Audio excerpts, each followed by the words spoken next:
I'll show you.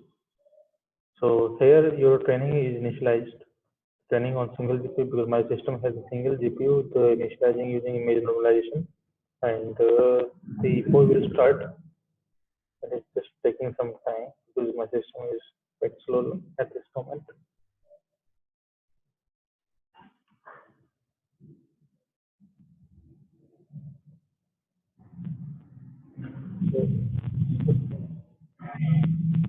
So, this is some brief discussion about the training of our architecture and the discussion of the code because there is not much customization in the code we have primarily based upon the deep learning toolbox in the MATLAB. So that is sufficient because we need to specify the correct dimension, we need to set the correct size loading rate and its number before to get an optimal accuracy. The accuracy of this system is optimal for this set of data which we have set because the testing other options we just set the degraded accuracy. Now the iterations has started, the code has started, and network has started the running.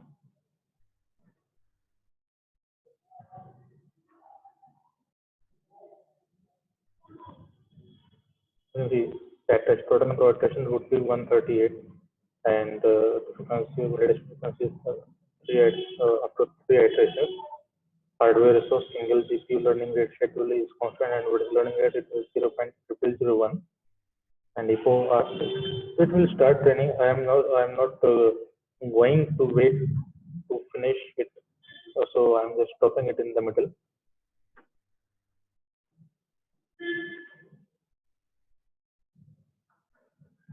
At the end you can see a curve like this.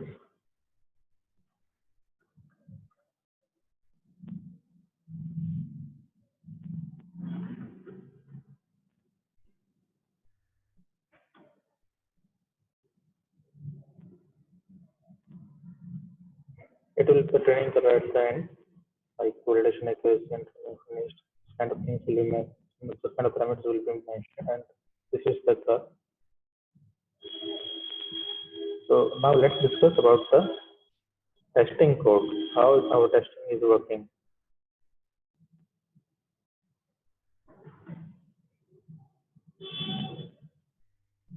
This is quite similar functionality of the training process.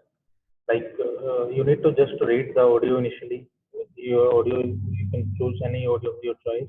The audio is processed and saved and stored as the spectrogram. We are using the data of spectrogram as we are just passing the data of spectrogram in the variable new C data, and it is converted to the gray image further. Now we are loading here our train network. The network we presently I have saved the network in with the name of NewNet 2211. We have loaded the network and just extracted the size of the image, size of the layers. That will come into input size. Pixel range is provided. The size of layer. This process, this part of the code is used to augment the image because we have trained the network with the image size of 100 into 100. If we will pass image of different size, then it will just show the error. We need to pass with the same size. So the new image is again augmented, and we just classify that saved image. So, and we'll check out the language, which language it detects. Let's see. It might not give you the correct answer every time because the accuracy is 80% or up to 81% in this case. So when you select the audio, it can give you the wrong answer sometimes. So let's test it out.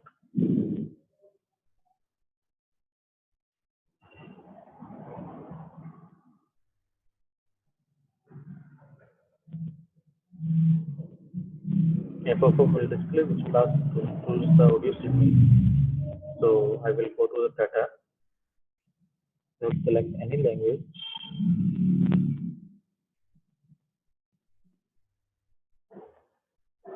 Select any audio signal of that language, and let's see how it works. the spectrogram.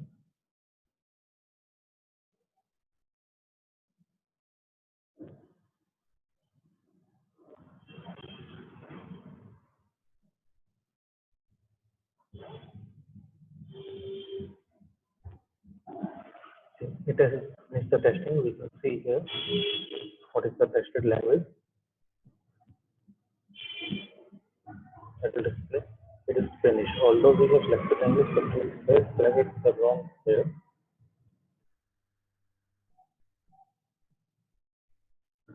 Let's try again.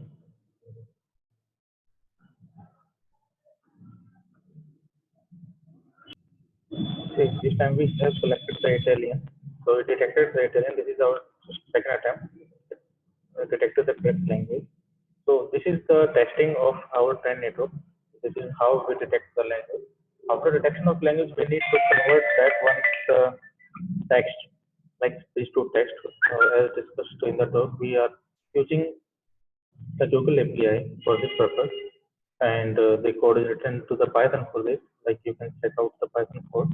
This is a Python code for py. This is the setting up environment of the Python. There is also discussed in the talk, as you can check out.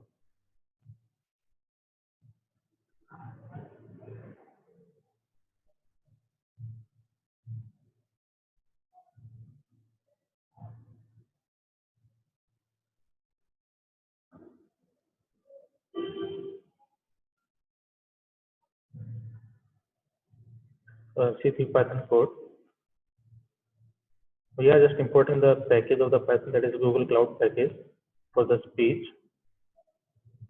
And this is the function which has been used here. This is a sample recognized. This function has been called in our test network. Like you can see, this is a syntax to use the Python function. Python code is the name of the file. Py is the syntax by which Python recognizes that Python function is now called here. So sample recognize the name of the function, and we just need to pass the audio here. And after this sample, this function will catch the local file path of the function. We have here specified the private key of the Google credential. It will just verify that this request is sent from our system or verified system. This key will set up into the operating system environment. And this step has to be done every time, because once we close the session, the environment will remove the key. So that's why we put it here, so that once we will run the code, it will call this, it will set up this key every time in the environment. And then this is the speech client of the Google. Client is an object which is created by this, and we just pass the language code was flight audio and sample rate hertz, and these are the desired parameters which are required to pass into the Google API. And at the end, we will return the results of the API. And you can see after this, a request has been sent to the Google API, and if I show you the matrix, this is the matrix. Like we have used cloud. You can check out here at the second in this box, cloud speech to text API 0 on 25th. Similar for cloud translation API, it's 0.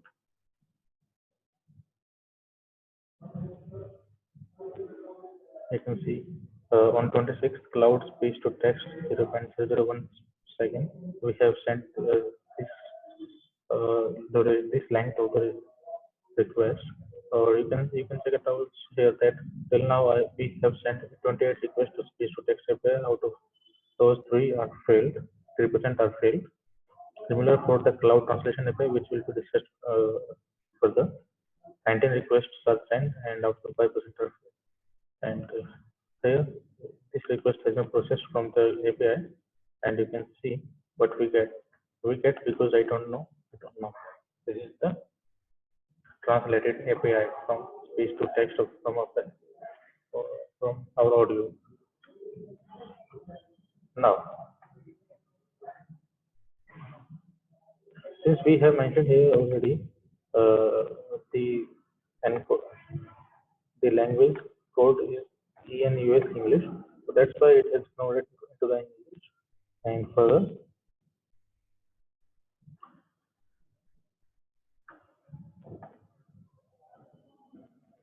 the language conversion.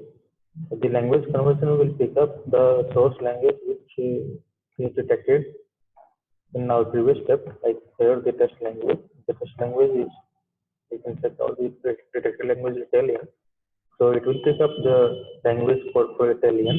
If test language is equal to Italian, then it will use the source language code as IT, and our destination language is English as always. So this is the translation API. Translation API, we have developed a MATLAB function for this.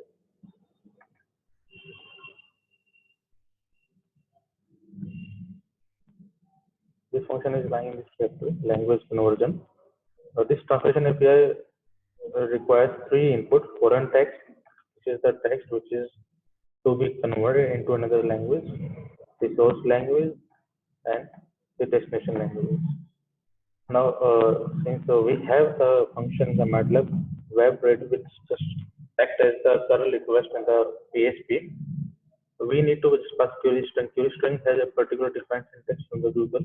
We use that, like you need to first specify the URL of the API.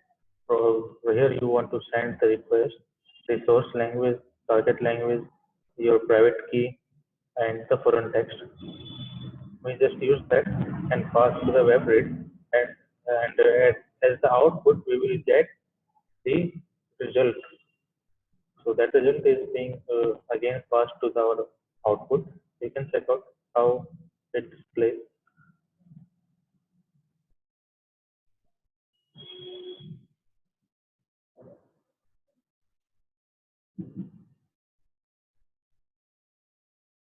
See, it has, because I don't know. This is the thing which has been, because now we have converted from French to English. So this is the result, and you can check out these results into, these results are further stored into the text file. The text file in which results are stored is results.txt. For the continuing and finishing the code execution, at the end a text file will pop up. This is the results.txt, and the results are stored into results.txt. Once you will open it, you can check out the language the text, because I don't know. Converted from Italian to English language to cite on. So this is the whole processing of the code, how it works. With the code primarily is divided into two main coding files: main training and main test network. Main training will show the training sequence and the end result of the training, which are like the evaluation parameters of accuracy, precision, recall, and error, and the confusion matrix for output class and target class. You can check out here the English language, French, German, Italian, Spanish. The diagonal cells are representing the true detected language percentage, like total number of samples for the English were 27 plus 3 plus 10 plus 1 plus 0. 47 total number of samples were in the data set for the English, for the testing data set, in the testing data set for English. Out of those, 27 samples are correctly detected. Similar for French, out of those total number of samples, 29 are correctly classified, and similar this. So you can check out by this confusion map. The highest accuracy is for Spanish language, because it is having 89.7% accuracy. Although overall accuracy for this system is 80.76%, but individual accuracy you can check out in this confusion matrix. Other cells represent the wrong misclassified samples, like 3 samples are misclassified as French, but they were of actual English language. 10 samples are misclassified as German, similar 7 are Italian, and none is misclassified as Spanish. But actually, those samples were of English language. So these kind of results will generate in the main underscore training, and in main underscore test network you will test out you will detect the language, then we will convert that language into text and then translate the text. So I think this is a complete discussion about the processing of code. Well, there is nothing much to discuss for the customized function. Most of the code is dependent upon the MATLAB toolbox. So I think we can have discussed enough to understand this project. If there is any other queries, kindly let me know.